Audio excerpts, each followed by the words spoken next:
ஏ அம்மா மாமா, இந்த நாடகத்துல மாமியாரி என்ன கொடுமைப்படுத்தா? ஐயோ மர்ம ஒட்டவே நிக்கா.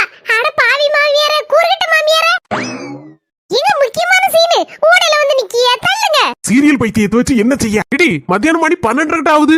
சோறு ஒண்ணு பொங்கன மாதிரி தெரியல. மாமை வீடா இது? கடுவு ஜீரகம் உள்ளி வெள்ளப்புடு ஒரு மண்ணாங்கட்டி இல்ல.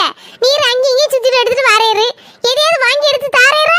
நீர் அங்க இங்க சுத்திட்டு ஹோட்டல்ல என்ன தேவை எடுத்துட்டு வாரேரு. நான் அப்படியே வீட்ல பசியும் பட்டினியுமா கிடந்துட்டு இருக்கேன். எதுவா இருந்தாலும் முதல்ல சொல்லலாம்ல, வாங்கிட்டு வந்திருப்போம்ல. ஐயர் வேற பசிக்க. சரி இரு, இப்ப வாரேன். ஏட்டியா மக்கா, போ சொல்லப்படாதீங்க. நான் கொஞ்சம் சோத்த கொண்டு திருப்பம்ல வீட்ல இருந்து. ஏம்மா என் ட்ரிக்க பத்தியா? ரொம்ப நேரம் ஆயிட்டு அது இல்ல இது இல்லன்னு சொன்னா அந்த மனசு என்ன தெரியுமா செய்வாரு? உடனே கடலை ஓடி போய் ஆளுக்கு ஒரு பிரியாணி பார்சல் வாங்கிட்டு வந்துருவாரு. அதுவும் மட்டன் பிரியாணி பார்சல் ஆகும். ஏட்டி என்னடி சொல்லுத? ஆமாம்மா, நான் இந்த ட்ரிக்க தான் ரொம்ப நாள் கடைபிடிச்சிட்டு இருக்கேன். அவர் வந்தோடனே அது இல்ல இது இல்லமே உடனே வயிறு வர பசிக்குமேனா நீ யார வர ஆயிட்டு சரி இனி என்ன செய்ய அப்படின்னு சொல்லிட்டு ஹோட்டல்ல போய் அது இதுன்னு வாங்கிட்டு வருவாரு. நானும் வேலை செய்யாம உட்காந்து திம்பம்மா. என் செல்லமே, நீ எங்கேயோ இருக்க வேண்டிய வெட்டி, இங்க இருக்க வேண்டிய ஆள் இல்ல. உனக்கு மூளையோ மூளை. இம்மா இரிமா, அப்படியே மட்டன் பிரியாணி தின்னுட்டு போலாம். மாமாய் வந்துட்டீங்களா? மட்டன் பிரியாணியா இல்லனா சிக்கன் பிரியாணியா? எது மட்டன் பிரியாணி சிக்கன் பிரியாணியா?